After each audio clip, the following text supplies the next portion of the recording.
네, 민주당 전대 돈봉투 의혹 사건으로 구속영장이 청구된 윤관석, 이성만 의원에 대한 체포동의안 표결이 오늘 국회 본회의에서 진행되는 가운데 현재 민주당에서 열리고 있는 의총이 당내 갈등의 분수령이 될 것이라는 전망도 쏟아지고 있습니다. 네, 이런 가운데 오늘 일본이 오염수 방류 시설 시운전에 들어가게 됩니다. 관련 내용 포함한 정치권 이슈들 윤희석 국민의힘 대변인, 권지웅 전 더불어민주당 비대위원과 함께 말씀 나눠보겠습니다. 두 분 어서 오십시오. 안녕하세요. 네, 오늘 본회의에서 이제 윤관석, 이성만 의원에 대한 체포 동의안 표결에 나서게 됩니다. 일단 두 분께서는 투표 결과를 좀 어떻게 전망하시는지 먼저 듣겠습니다. 네, 민주당이 이제 이 민주당 소속 물론 탈당을 하셨지만 이 두 분에 대한 체포동의안 이 표결이 세 번째라고 봐야 되겠죠. 예. 노웅래, 이재명 의원 이 두 분에 대해서는 부결이 됐는데 그동안 보면은 그 부결에 나섰던 표가 네. 표 숫자가 좀 줄어든 경향이 있습니다. 노웅래 의원 때는 160표, 이재명 대표 때는 138표였거든요. 네. 이번에는 더 줄게 될 거다. 그렇게 되면 체포동의안이 가결될 가능성이 크다. 그리고 아무래도 이번에도 부결이 된다면 민주당에 대한 비난 여론이 굉장히 고조될 가능성이 있기 때문에 민주당 의원들 입장에서도 가결적으로 아마 선택을 하지 않을까 이런 예상을 해봅니다. 이런 이야기도 있더라고요. 두 의원이 각각 좀 다른 결과가 나올 것이다. 그러니까 네. 같이 가결, 같이 부결이 아니라 좀 갈릴 수도 있을 것이다. 뭐 이런 분석까지 나오고 있는데 지금 현재 민주당 내 분위기 어떻게 좀 보고 계세요? 저도 그런 이야기를 듣긴 했는데 예. 저는 전망이라기보다 제 의견을 좀 이야기 드리면 예. 예. 어쨌건 이 사안은 국민들이 보기에 이 두 의원의 음성이 포함된 녹취가 공개되었고 거기 내용에서는 금품을 주고받은 혐의가 분명하게 드러납니다. 물론 그것 자체로 사실이라고 말할 수는 없지만 분명히 수사의 필요성이 있는 상태고 그것을 만약 국회가 영장 실질 심사를 하지 못하게 막는다고 하면 그 비난은 민주당이 받을 수밖에 없는 상황이에요. 그래서 저는 이번 체포동의안은 두 의원이 민주당 소속 의원이었기 때문에 되게 어려운 결정이지만 사실은 가결하는 게 맞지 않나 싶습니다. 예. 어떤 뭐 변수라고 한다면 사실 이제 한동훈 법무부 장관이 아무래도 뭐 체포동의안에 대해서 설명을 하게 될 거고 네. 그 부분에 있어서 뭐 그전에 노웅래 의원 때도 돈봉투 부스럭거리는 소리 이런 발언을 했었던 부분이 어떻게 또 작용을 할 거냐 이번엔 또 어떤 발언을 할 거냐 이런 부분도 좀 지켜볼 만할 것 같습니다. 안 그래도 그런 우려를 하시는 분들이 계시더라고요. 지금 어쨌든 수사 중이지 않습니까? 예. 수사 중인 상태에서는 누구도 어떤 것이 사실이라고 말하기는 어렵습니다. 근데 이제 영장을 설명하는 과정에서 마치 네. 사실인 마냥 그리고 굳이 구체적으로 말하지 않아도 될 사안을 네. 공개하는 것은 저는 부적절하다고 생각하고요. 근데 뭐 그런 도발 때문에 어떤 판단이 달라질 거라고 저는 생각하진 않고 지금 이미 민주당 의원들이 고민하고 있는 것들이 표결로 드러나지 않을까 싶습니다. 그로 인한 어떤 동정표 이런 부분은 크게 변수로 작용하지 않을 것이다. 저는 작용하지 않길 바라는 마음에 이렇게 이야기 드리는 거고요. 예. 어쨌건 지금 전체 국민들이 민주당에게 이 씌워진 이 혐의를 어떻게 보고 있는가를 좀 엄중하게 봐주셨으면 좋겠다는 이야기를 드립니다. 예. 윤 대변인님께서는 어떻게 생각하십니까? 뭐 새로운 혐의에 대해서 뭐 언급을 하거나 할 가능성도 있겠습니까? 방금 전에 권지웅 전 비대위원께서 말씀하신 게 제 생각과 너무 똑같아서 제가 좀 놀란 상황입니다. 그만큼 이 사안에 대해서는 정파를 떠나서 객관적으로 판단을 해야 된다. 이런 상황이라고 저는 판단을 하고요. 새로운 사실을 만약에 한동훈 장관이 영장 청구 과정을 설명하면서 얘기를 한다. 글쎄요. 한동훈 장관은 법무부 장관이기 때문에 예. 영장 청구의 어떤 정당성을 얘기해야 되는 입장이다. 그렇기 때문에 그것을 설명하는 과정에서 뭔가 얘기할 수는 있겠으나 일각에서 걱정하시는 것처럼 네. 어떤 뭐 피의 사실을 공표한다는 수준까지 간다든지 그럴 걸로 예상하지는 않습니다. 왜냐하면 네. 지금 이 두 분에 대한 그 혐의 자체가 워낙에 그동안 거론된 또 공개된 녹취록상에 너무나 명확하게 나와 있기 때문에 그 이상의 어떤 설명이 필요할까 그런 정도로 저는 해석하고 싶습니다. 네. 오후에 있을 본회의에 앞서서 지금 민주당에서는 의원총회를 진행하고 있는데 뭐 여기서 어떤 이야기들이 좀 나올 수 있겠습니까? 뭐 어떻게 좀 분위기가 혹시 기류가 달라진다거나 혹은 어떤 이야기들이 좀 나올 수는 있겠습니까? 저는 뭐 전체 의원님들의 분위기까지는 제가 잘 모르겠고 네. 근데 제가 좀 전해 들었던 것은 이걸 뭐 공식적으로 이야기하지 않으려는 분위기라고 알고 있습니다. 아, 아예요. 물론 이제 그 지금 탈당은 하셨지만 두 의원께서 친전을 보내서 네. 결백함을 호소하고 계시지만 그것을 다시 뭐 의총에서 되게 또 심의하듯이 또 다룰 사안은 아니라고 보는 것 같습니다. 그러니까 의원들의 자율투표에 맡기고 있는 거지 않습니까? 그 네, 기조를 그렇죠. 유지하지 않을까 싶습니다. 아, 그렇다면 오늘 의총에서는 이제 아무래도 주된 내용이 될 것은 이제 혁신위원장 네. 이 부분일 것 같은데 네. 글쎄요, 여기에 대해서 앞서 저희가 뭐 언론 보도를 통해서는 오늘 이 내정자가 좀 발표되지 않겠느냐 의총에 앞서서 근데 현재까지는 일단 전해지는 바는 없고요. 여기서 이제 이재명 대표의 책임론이 나올 수도 있을 것이다라는 이야기도 나오고 있는데 좀 오늘의 의총 분위기 그럼 어떻게 좀 예상하고 계십니까? 그죠? 일단은 그 전에 혁신위원장으로 임명했던 이래경 위원장에 대한 비판은 그냥 받아야 될 것 같아요. 그러니까 혁신의 방향에 있어서도 네. 지금의 국민의 눈높이에 맞지 않은 혁신위원장을 임명한 것이고 네. 그리고 과정에 있어서도 검증이 거의 안 된 걸로 보이지 않습니까? 그 부분에 있어서 비판은 이재명 대표와 지도부께서 그냥 달게 받는 것이 맞다고 생각되고요. 네. 근데 이제 그 비판을 뭔가 이게 조기에 막기 위해서 급하게 혁신위원장을 임명하는 것은 저는 좋지 않다고 생각합니다. 아. 이미 맞을 배는 이미 다 맞은 상태예요. 근데 이것 때문에 또 급하게 임명을 하다가 네. 제대로 된 혁신위를 띄우지 못하게 된다고 하면 저는 그것에 대한 손실이 훨씬 더 크다고 생각합니다. 그래서 사실은 혁신위원장을 임명한다고 하는 건 혁신위원회가 제대로 일할 수 있게 준비하는 과정이기도 해요. 그래서 그 혁신위원장이 될 사람들과 제대로 소통하는 것 이런 것들도 매우 필요한데 물론 이제 워낙 시중에 관심이 크기 때문에 네. 보안을 지켜야 되는 사안이긴 합니다만 네. 저는 혁신위가 제대로 돌아가기 위해서 준비해야 될 것을 준비한 채로 혁신위를 만드는 게 더 맞지 않나는 생각입니다. 지금까지 언론에 나오는 인원들 쭉 보면 김태일 전 장한대 총장, 정근석 서울대 명예교수, 김은경 한국외대 로스쿨 교수, 학자들 그리고 외부 인선들이 지금 계속 이제 하마평에 오르고 있거든요. 이 인원들에 대해서 셋 중에서 결정이 되는 거다 이런 정도의 윤곽은 지금 나와 있는 겁니까? 그러니까 저도 그거 잘 모르겠습니다. 전 사실 이 인선이 언론에 보도되었을 때 제일 궁금했던 거 네. 저분들이 과연 동의하셨을까? 아. 였어요. 그러니까 그런 것들이 없이 만약에 언론에 공개되었다고 하면 설사 이제 의총에서 어떤 사람으로 모았다 하더라도 예. 되게 우스꽝스러운 상황이 그런 벌어지는 거죠. 가능성도 있겠습니까? 저는 일단은 예. 잘 모르겠습니다. 제가 잘 모르겠다고 하는 건 정말로 잘 몰라서인데. 예, 예. 근데 좀 물어보면서 좀 교감이 된 채로 이야기가 되고 있다면 차라리 다행인데 그것이 아니라고 하면 네. 역시나 민주당이 일을 잘 못하는 모습으로 비춰질 가능성이 있어요. 그래서 좀 섣불리 이 어떤 명단이 공개된 것 아닌가 이런 생각이 들었고요. 앞서 이야기 드렸다시피 혁신위원장을 임명하는 과정은 혁신위를 꾸리는 과정과 거의 유사합니다. 그래서 실제로 혁신위가 제대로 일할 수 있게 하려고 하면 네. 지금 지도부가 설득해야 될 사람들과도 좀 소통이 있어야 되고 이런 것들이 필요한데 그것들을 충분히 하면서 하는지는 좀 더 지켜봐야 되지 않을까 싶습니다. 지금 언론에 나오고 있는 이 3명 논의가 됐을까라는 부분도 궁금하고 대변인님 아는 인원 있으십니까? 저도 처음 들었습니다. 처음 듣는 거고 상대당 일이기 때문에 예. 제가 자세하게 얘기하기는 좀 상황이 그렇긴 하지만 이 혁신위원회라는 기구가 제대로 활동하기 위해서는 기본적으로 물론 사람도 중요하겠지만은 어느 정도의 권한을 주느냐에 대해서 공개적으로 언급을 한 후에 인선을 해도 하는 것이 순서가 아닐까 생각합니다. 이름만 혁신이라고 달고 나서 혁신을 진짜로 추진할 수 없는 기구가 된다면 의미가 없어지니까요. 따라서 혁신위가 어느 정도 전권을 가지고 일을 할 수 있을지에 대해서 합의를 한 후에 네. 그다음에 인선을 한다면 민주당이 생각하는 혁신이 이루어질 가능성도 있게 되겠죠. 그래요. 그럼 하나만 더 여쭤보면 내부에서 뽑느냐 외부에서 데려오느냐 이야기가 많았는데 지금 일단은 물망에 오른 후보들은 외부인 거잖아요. 네. 이 부분에 대해서는 그럼 좀 어떻게 보셨습니까? 저는 내부는 상관없다는 입장이었습니다. 왜 그러냐면 예. 사실 내부나 외부냐 이런 것들이 중요하다기보다 네.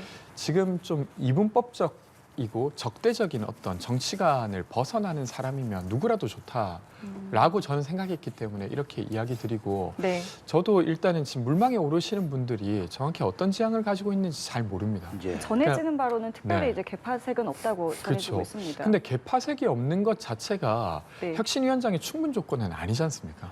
그것이 이제 갖춰야 될 어떤 필요 조건의 하나일 수는 있겠죠. 예. 왜냐하면 이래경 위원장의 임명의 어떤 반성으로는 예. 그렇지만 그것이 충분 조건은 아니기 때문에 저는 조금 더 이제 뭔가 지도부가 더 고심하셨으면 좋겠다는 이야기를 그럼 드립니다. 혁신위원장으로 어떤 인원이 좀 충분 조건으로 갖춰줘야 한다고 보고 계신 거예요? 저는 지금 민주당이 가지고 있는 약점, 그래서 보완해야 될 포인트는 상대당은 나쁘다, 우리는 옳다라고 하는 세계관이라고 생각합니다.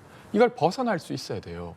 윤석열 정부라 하더라도 어떤 부분은 합리적일 수 있다라고 생각하고 그럼에도 불구하고 민주당이 더 뛰어난 대안을 어떻게 제시할 것인가를 고민하는 어떤 혁신위원장이 아니라고 하면 저는 지금 민주당이 지금 국민들로부터 외면받는 것을 극복하기가 매우 어렵다고 생각됩니다. 예, 알겠습니다. 이 부분과 관련해서 혹시 속보가 들어오면 바로 좀 전해드리겠고요. 오늘 의총에서 또 하나 주목해야 할 부분이 바로 이제 상임위원장 배분 문제에 대해서 좀 정리를 하는 것입니다. 근데 이게 지금 문제가 되는 것이 정청래 최고의원이 나는 이 상임위원장직을 꼭 하겠다라고 하기 때문에 문제가 되는 건데요. 어떻게 좀 보고 계세요? 왜 이렇게까지 하겠다고 하는 건지 이게 좀 온당하다고 보시는지 듣고 싶습니다. 저는 정청래 최고께서 지금 주장하신 바가 전혀 동의가 안 됩니다. 일단은 상황에 따라서 그러니까 예를 들면 국회 상임위의 배치는 당이 판단할 문제고요. 그러니까 임기를 꼭 지켜야만 하는 그런 문제는 저는 아니라고 보고 두 번째로는 본인이 이재명 대표를 지키기 위해서 행안위원장이 돼야 된다는 주장입니다. 어떻게 행안위원장을 하고 말고에 따라 이재명 대표의 어떤 위기가 더 커지고 작아지고가 결정됩니까? 전혀 그렇지 않습니까? 그러니까 되려 자신의 어떤 지위를 유지하기 위해 이재명 대표를 끌어들이는 것이라고 생각하고요. 그런 행위가 되려 이재명 지도부를 위협에 빠뜨리고 있다는 생각입니다. 그래서 되려 예. 지금 민주당이 가지고 있는 내부의 기득권을 서로 나누려고 하고 내려놓으려고 하는 노력이 네. 지금의 지도부에 대한 신뢰를 높일 거라고 생각되고요. 저는 정청래 최고께서 최고위원으로서 일하는 것도 저는 바쁠 거라고 생각돼요. 의원직을 하면서 최고위원으로서 일하는 것 자체로도 매우 일이 많습니다. 그래서 거기에 집중해 주시는 모습으로서 현 지도부의 신뢰를 높여 주셨으면 좋겠다는 이야기 드립니다. 말씀하신 것처럼 지금 그러니까 최고위원직까지 하고 있기 때문에 그것에 대해서 이제 이것을 겸직하는 게 맞겠느냐라는 이제 지적도 있는데 좀 어떻게 보세요? 정청래 의원의 주장에 대해서요? 정청래 의원은 민주당에서도 굉장히 상징적인 인물이기 때문에 뭐 이재명 대표보다도 저는 개인적으로 정청래 의원의 행보를 많이 주의 깊게 보는 편입니다. 왜냐하면 정청래 의원은 그 민주당 주류라고 쓰는 586 운동권이라는 그런 배경을 갖고 있으면서 그 586 운동권 중에 아주 특이하게 그 극렬한 팬덤을 갖고 있는 정치인이에요. 이 두 가지를 다 갖고 있는 정치인이 없는데 어떻게 보면 민주당 내부에서도 뭔가 이 부분을 좀 개선하고 싶은 그런 의지를 가질 만한 두 가지 부분을 다 갖고 있는 분이라는 거죠. 그런데 그런 분이 수석 최고위원이라는 자리를 갖고 있으면서 이 상임위원장 자리를 가지고 계속 이렇게 얘기를 한다. 민주당 내부 구성원들조차 지금 설득을 못하고 있는 상황 아니겠습니까? 그리고 설득하기 위한 논리가 이재명 대표를 지키기 위한 거다. 예. 이렇게 얘기하면서 국회의장을 상대로 뭐 법적인 조치를 하겠다느니 또 당내 원내대표를 향해서까지 이렇게 비난하는 것을 보면 글쎄요. 이분이 지금 3선이고 정치하신 지 굉장히 오래된 분인데 네. 정치라는 게 상괴가 있고 또 뭔가 이 관례라는 게 있는데 이것을 뛰어넘을 만한 본인의 어떤 뭐 논리라든지 그런 게 있느냐 여기에 대해서 의문을 갖고 있고 물론 또 상대당이 얘기니까 제가 좀 예. 얘기하기 그렇긴 하지만은 이런 식으로 가면 국민들로부터 그 받아들이기 어려운 부분만 남는 겁니다. 그 본인의 어떤 뭐 이익을 위해서 그런다고 생각될 수밖에 없는 상황인데 적절한 선에서 이것을 하셔야지 계속 이런 식으로 나가게 된다면 민주당 전체 또 민주당을 지지하시는 분들에게까지도 그렇게 좋은 평가를 받을 수 없다 이렇게 생각합니다. 정청래 의원이 말하는 이재명 대표 지키기도 그렇고 조금 전에 얘기했던 혁신위원장도 그렇고 이런 것들이 다 이재명 대표 책임론으로까지 번지지 않을까. 내용으로 오늘 의총에서 좀 더 많은 이야기들이 나오지 않을까. 뭐 이런 류의 분석들도 있습니다. 정청래 최고의 경우에는 정청래 최고께서 계속 고집하고 있는 것 같아서 이것 자체가 이재명 대표의 리스크로 연결될 것 같진 않은데 혁신위원장 임명에 대해서는 책임이 분명히 이제 대표께 있죠. 왜냐하면 이래경 위원장을 임명할 때도 최고위원과 충분히 상의하지 않는 채로 결정했잖아요. 물론 저는 보안상의 문제 때문에 그렇게 할 수 있다고 생각됩니다만 어쨌든 그 결과가 안 좋았기 때문에 이제는 적절히 협의하면서 결정하는 것이 좋지 않을까 싶고 만약에 한 번 더 혁신위원장을 임명했다가 네. 그것을 철회해야 하는 상황까지 간다고 하면 그것은 대표께 매우 큰 타격이 될 거라고 생각됩니다. 그래서 결코 그런 일이 일어나지 않아서 혁신위가 제대로 꾸려지고 민주당이 변화할 수 있었으면 좋겠습니다. 예, 알겠습니다. 이런 가운데 도쿄전력이 오늘부터 2주 동안 오염수 방류시설 시운전에 들어갑니다. 이게 뭐 일본 지역 민방 후쿠시마 TV에 나온 내용인데 일단 시운전 동안에는 방사성 물질 뭐 이런 오염수가 방출되지는 않을 예정이라고 하지만 지금 여당과 야당이 이 부분에 대해서 사실 입장차가 정말 확연하게 너무 다르기 때문에 이제 좀 현실로 오염수 방류는 좀 다가오고 있는 것 같습니다. 어떻게 보고 계십니까? 예, 오염수 방류 아직 IAEA 결정이 나오지 않았고 예. 또 이 시운전이라는 것은 방류가 결정될 때를 대비해서 하는 거니까 그 자체를 가지고 뭐 문제 삼기는 좀 섣부른 감이 있습니다. 중요한 것은 이 후쿠시마 오염수 방류와 관련해서 우리 정부가 그동안 어떤 일을 해왔었고 또 거기에 대해서는 어떻게 평가를 해야 되느냐 이 부분에 있어서 여야가 첨예하게 이 평가를 달리하고 있다는 점이 있습니다. 윤석열 정부는 IAEA와 함께 과학적인 방법으로 계속 이것을 모니터링하면서 과학적인 대응을 하고 있다 네네. 이런 입장이고요. 네. 또 현실을 보면 IAEA에서 지금 지구상에는 IAEA 빼고는 이거 관련해서 최종 결정을 내릴 기구가 없지 않습니까? 유일한 기구라고 볼 수 있는데 여기서 11개국을 모이게 해서 검증하는 트랙과 또 4개국이 모여서 또 검증하는 트랙, 이 두 트랙을 다 운영을 하고 있는데 이 11개국, 4개국 모두 한국이 참여하고 있고 또 우리나라만 유일하게 시찰단까지 보내서 보고 왔단 말이죠. 이렇게까지 하고 있는 상황. 그러나 우리 정부가 단독으로 이 오염수 방류를 막을 수 있느냐? 거기에 대해서는 생각을 다시 해봐야 되는 것이죠. 방류 안 하면 제일 좋은 거지만 국제사회에서 IAEA를 중심으로 해서 이것이 과학적으로 용인되는 수준으로 할 경우에 현실적으로 막을 방법은 없습니다. 그래서 이것을 과학적으로 용인되는 수준까지 관리를 하고 향후에 일본이 약속한 대로 그런 농도까지 잘 희석을 해서 방류하는 수준까지가 있느냐 여기에 이제 중점을 맞춰야 될 텐데 지금 민주당에서는 왜 방류하는 이 과정까지 도대체 뭘 했느냐 네. 윤석열 정부는 후쿠시마 오염수 방류하는 것을 찬성하느냐 이렇게 정치적으로 매도를 하고 있기 때문에 정치적으로 불필요한 논란이 지금 많이 거세지고 있는 그런 상황이다 그런 입장입니다. 네. 반론 듣겠습니다. 그러니까 지금 IAEA의 결론이 안 났는데 네. 지금 이미 해저 터널에 바닷물을 채우고 시운전까지 하고 있단 말이죠. 예. 적절하지 않은 일 아닙니까? 당연히 문제 제기를 해야죠. 아직 결론이 안 나왔는데 어떻게 이걸 어떤 시운전을 하고 있냐라고 해야 될 부분이고 국민의힘은 이런 어떤 민주당의 주장에 대해서 괴담이라고 이야기를 해왔는데 지난주에 180배 세슘이 발견된 우럭이 나왔지 않습니까? 근데 그건 어떻게 설명할 것입니까? 지금 아직 방류도 안 했는데 그같이 되게 위험한 어떤 수산물이 확인되었는데도 불구하고 계속 일단 결과만 지켜보자 이렇게만 하고 있는 것이에요. 그래서 저는 정말로 이렇게 해서는 그러니까 한국 정부가 해야 할 일을 제대로 하지 않는다는 역사적 비판을 피할 길이 없을 거라고 생각되고요.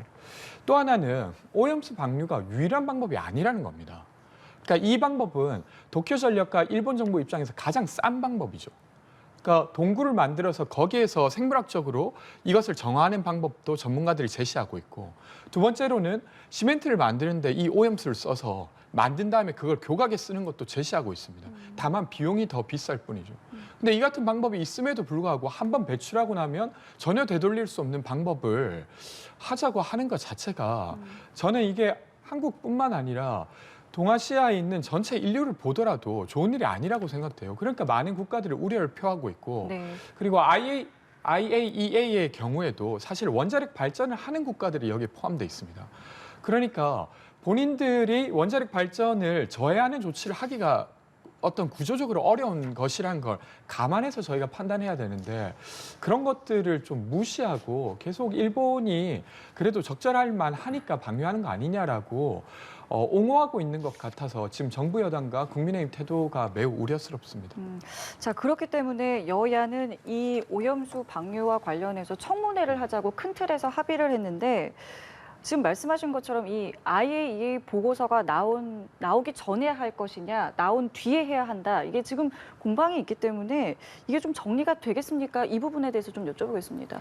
IAEA 결정이 나오느냐 하는 게 합리적이겠죠. 그 결정을 보고 그러면은 한국 정부는 뭘 했느냐 이런 식으로 가고 또 시찰단은 뭘 했느냐 이렇게 나와야 되는 거지 결론이 나오지 않은 가운데 계속 지금 말씀하신 것처럼 별 연관도 없는 세슘 얘기 이런 얘기까지 나올 가능성이 크죠. 제가 왜 이 얘기를 하냐면 세슘이 180배 이상 검출된 우럭이 발견됐다. 이거하고 후쿠시마 오염수 방출하고는 관련이 없어요. 세슘 나온 그 광어는 그 2011년 그 방사능 누출 초기에 완전 무방비 상태에서 나온 방사능 물질의 누출로 인해서 그렇게 된 것으로 판단을 하고요. 지금 처리된 오염수에는 세슘이 없습니다. 세슘까지 다 처리했고 문제되는 것은 거를 수 없는 삼중수소에 대한 문제예요. 이것을 다 혼용을 시켜서 섞어버리게 되면 논란이 더 증폭될 뿐더러 과학적인 어떤 대응을 했느냐 여부에 대한 논의가 진척이 되지 않겠죠.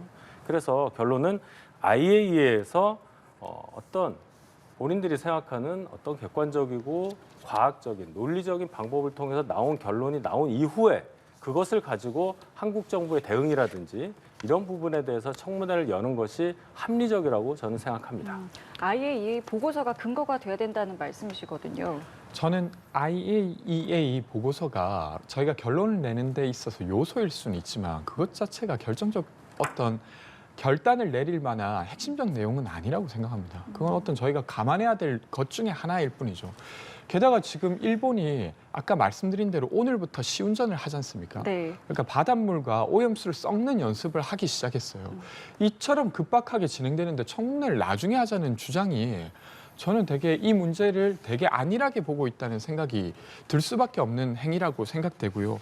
저는 그것과 상관없이 지금 한국 정부가 파악할 수 있는 것들을 최대한 확인하고 그것을 공유하는 과정에서 저희가 검증하지 못한 게 있다고 하면 국회를 통해서 또 검증하는 것, 이것들을 하는 게 적절하지 않나 싶습니다.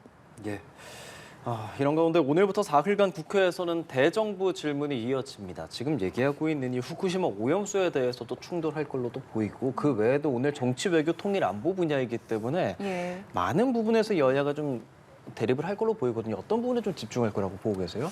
일단은 뭐 중국 대사 발언 문제가 또 논란이 될 텐데 이것이 다른 자리도 아니고 이재명 민주당 대표를 대사관으로 부른 가운데 마치 얘기 들으라는 듯이 앉혀놓고 이 발언이 있었단 말이죠. 이게 그 발언의 내용은 당연히 이제 우리가 외교적으로 너무나 불쾌하게 받아들일 수밖에 없는 얘기고 또 하나는 이재명 대표가 이것을 15분 동안 계속 듣고만 있었다. 아무리 야당 대표긴 하지만 그래도 우리나라를 대표해서 상대국 대사와 앉아있는 그런 자리였는데 거기에 대해서 아무런 어떤 반박을 안 했다는 그 부분에 대해서 여야에서 야당 내부에서조차 지금 반발 여론이 나오는 걸로 저는 알고 있습니다. 이 부분에 대해서 우리가 중국과 어떻게 그러면 해야 되겠느냐. 지금 이 외교 관련해서도 여야가 이렇게 갈라져서 논쟁거리로 남는 것이 과연 누구에게 이득이 되겠는가.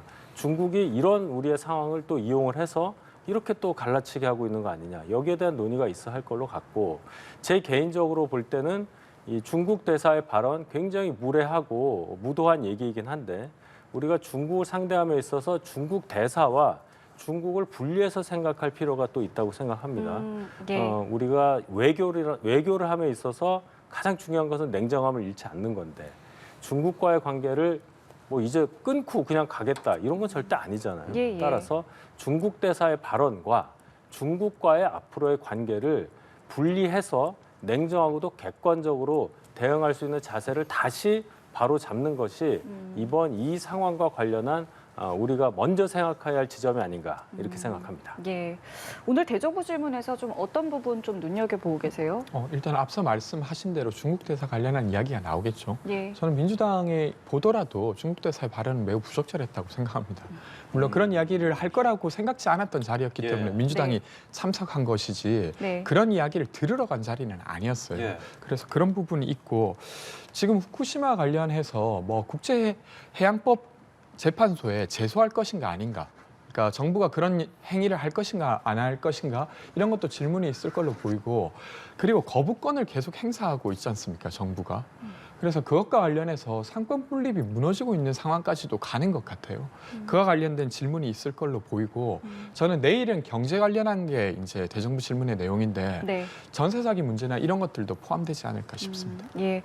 알겠습니다. 그럼 지금 두 분께서 지적해 주신 중국 대사 발언과 관련해서 좀 깊게 좀 여쭤보겠습니다. 이재명 대표의 어떤 태도에 대해서 조금 전에 지적을 해주셨는데 이 대표는 이렇게 이야기를 했어요. 이러한 것이 어쩌면 국익을 지키기 위해서 협조할 방향을 찾아가는 방법 중에 하나다라고 이야기를 했습니다. 물론 이제 중국의 태도 자체에 대해서는 이제 비판을 했지만 그 자체에 대해서 이제 중국과 우리가 좀 협력을 해서 찾아가야 된다라는 식의 발언을 했거든요. 좀 어떻게 들으셨는지요?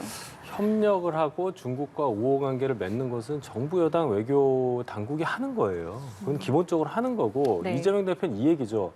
본인이 거기에 가서 중국 대사의 발언에 반박을 한다거나 뭔가 불쾌한 대응을 했을 경우에 네. 그것이 과연 맞는 거냐라는 얘기를 아마 하는 걸로 저는 생각을 하는데 네. 아무리 야당 대표를 하더라도 우리나라 국민을 대표해서 간 자리라고 볼 수밖에 없는 그런 자리에서 우리의 입장과 전혀 다른 대단히 무례하고 무도한 발언을 들었을 때 즉각적으로 반응을 하는 것이 당연한 겁니다. 그런데도 묵묵히 듣고 있었다. 뭐 참고 있었다라는 표현까지 일부 민주당 분들이 얘기를 하는데 참으면 안 되는 거죠. 당연한 얘기를 지적을 저희가 하는데도 자꾸 이것을 다르게 해석을 하고 내가 거기서 불쾌한 반응 안 한 것이 국익에 도움이 된다고 얘기를 하시는데 가만히 듣고만 있었던 것이 그럼 지금 이 순간 우리 국익에 어떤 도움을 줬다고 생각을 하십니까? 가만히 있었던 결과 중국은 또 중국 현재 있는 우리 대사를 불러서 중국 외교부에서 또 뭐라고 했어요. 예. 우리가 세게 나가지 않기 때문에 그럴 수 있었다. 이렇게 볼 수도 있는 거 아니겠습니까? 따라서 이재명 대표가 그 부분에 있어서는 진솔하게 좀 뭔가 본인 입장을 다시 정리하실 필요가 있고 어쨌든 외교에 있어서는 여야가 없다는 것을 다시 한번 강조하고 싶은 마음입니다. 그 자리에서 이 대표가 어떻게 하는 것이 국익을 위한 것이었을까요? 저는 그 자리에서 또 신경질적으로 막 반응하는 것 자체가 정말로 한국에 좋았을까 하는 생각은 들어요.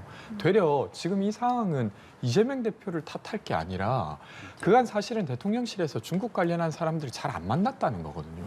그래서 소통이 잘 안 됐다는 거예요. 그런 과정에서 야당 대표를 만나서 사실 야당 대표랑도 합의되지 않은 어떤 담화를 발표한 것이라서 그렇죠. 이것은 중국에 대해서 그러니까 중국 대사를 불러서 초치한 것처럼 그렇게 항의해야 될 부분이지 야당 대표에게 이 책임을 떠넘기듯이 말하는 건 저는 적절한 일은 아니라고 생각합니다. 예. 말씀하신 것처럼 우리 정부가 중국 대사를 그래서 초치했고 중국 정부도 우리 대사를 이제 불러서 항의를 했습니다. 그리고 여기에 대해서 아직 이제 정부가 특별한 이제 언급은 하지 않았습니다. 지금 이제 앞으로 여기서부터는 좀 어떻게 풀어가야 된다고 보세요? 이 중국의 이 외교 방향이 전랑 외교라고 하죠. 예. 늑대전사 외교. 상대국에 대해서 굉장히 거친 방식을 동원해 가면서 본인들이 얻고자 하는 걸 얻는 방식. 이것을 계속 하는데 중국이 국력이 계속 커지면서 이런 본심이 나온다고 봐야 돼요. 자, 우리가 여기에 대해서 또 더 뭔가 세게 감정적으로 나오면은 얻을 게 있겠냐 이런 생각 해봐야 됩니다. 방금 말씀드렸지만은 중국 대사의 발언과 중국과의 외교 관계를 생각하는 우리의 자세가 분리돼야 한다는 말씀을 드린 이유가 바로 이것입니다. 그것이 우리가 흥분하면 할수록 우리가 잃을 것이 많게 되고 그것이 결국 중국이 원하는 관계가 원하는 결과가 될 수도 있기 때문에 우리는 모든 것을 고려해서 차분하게 갈 수밖에 없다.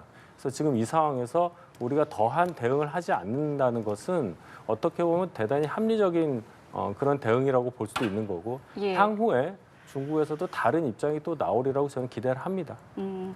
아까 잠시 좀 언급을 해주셨는데 일부 언론에서는 이것을 이제 대사 개인의 문제로 좀 봐야 된다라는 이제 일부의 시각도 좀 있긴 하더라고요. 지금부터는 우리 정부가 이 문제를 좀 어떻게 풀어가야 된다고 보시는지요? 지금 대사가 담화문을 읽었는데 그걸 어떻게 개인의 문제로 보겠습니까? 당연히 중국 정부의 입장이 새어 나왔다고 보는 게 맞을 것 같고요.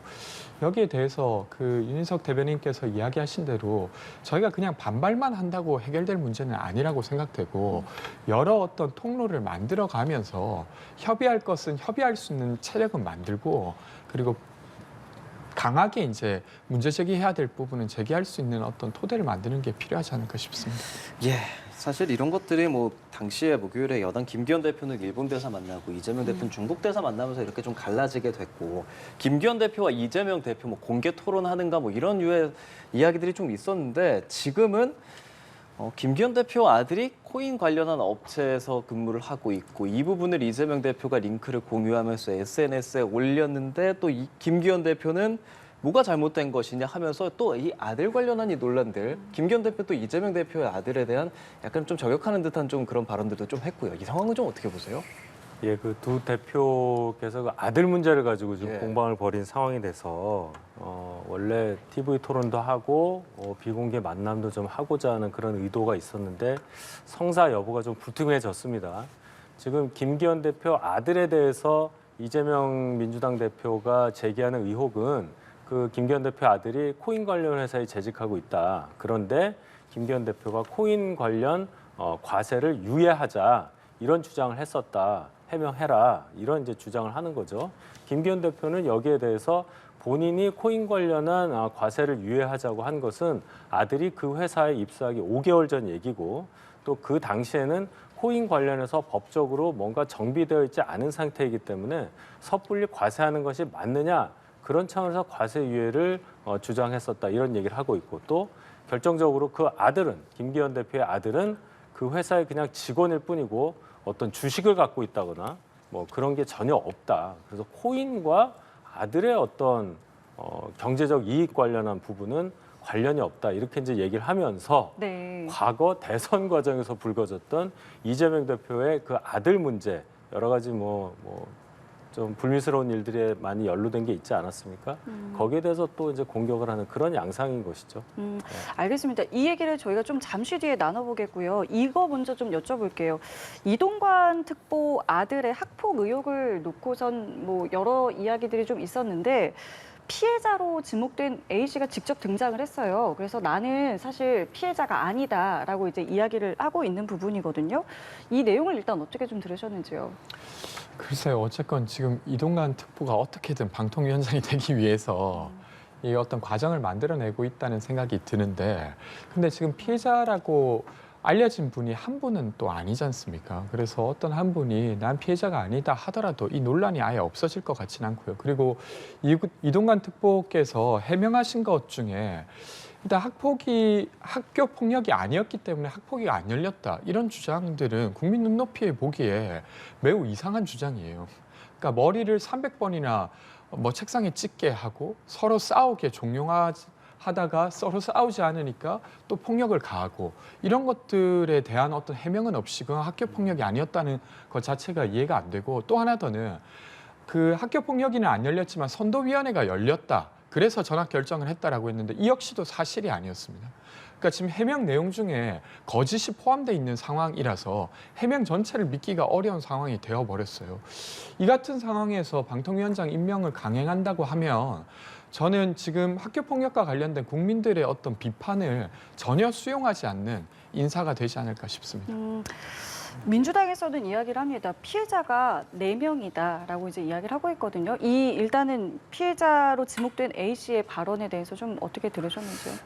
우리가 이 학폭을 얘기할 때 굉장히 조심스럽게 이제 접근해야 됩니다. 그 10여 년 전 얘기인데 10여 년 전 얘기를 우리가 타임머신을 타고 가서 그 상황을 볼 수가 없는 상황에서 피해자로 지목돼 있는 분이 언론에 나와서 언론을 상대로 해서 본인을 피해자라고 하지 말아달라.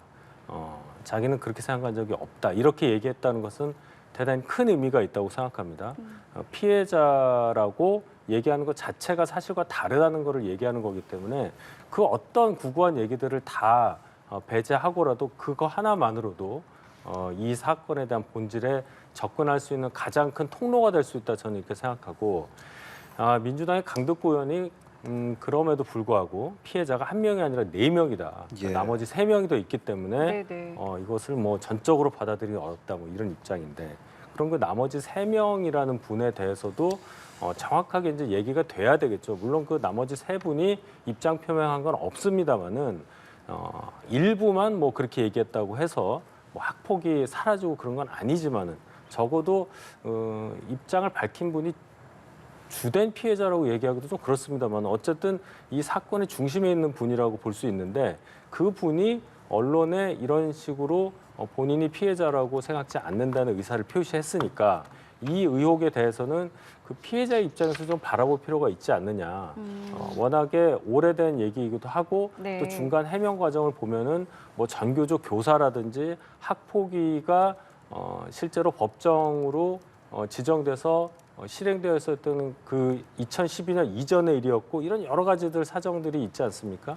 그래서 이것은 단순하게 어떤 당시에 권력자였던 사람의 아들이 연루되었었던 사건, 이래서 폭발력이 크다 이 사건으로 볼 게 아니라 이 사실관계를 조금 더 진실하게 바라보는 그런 자세가 필요하다고 봅니다. 조금만 이야기 드려보면 네. 그럼 되게 우스꽝스러워지는 상황이 된 겁니다. 이동환 특보는 해명문에서 학폭위는 안 열었지만 선도위를 열어서 전학을 결정되었고 그걸 따랐다라고 했어요.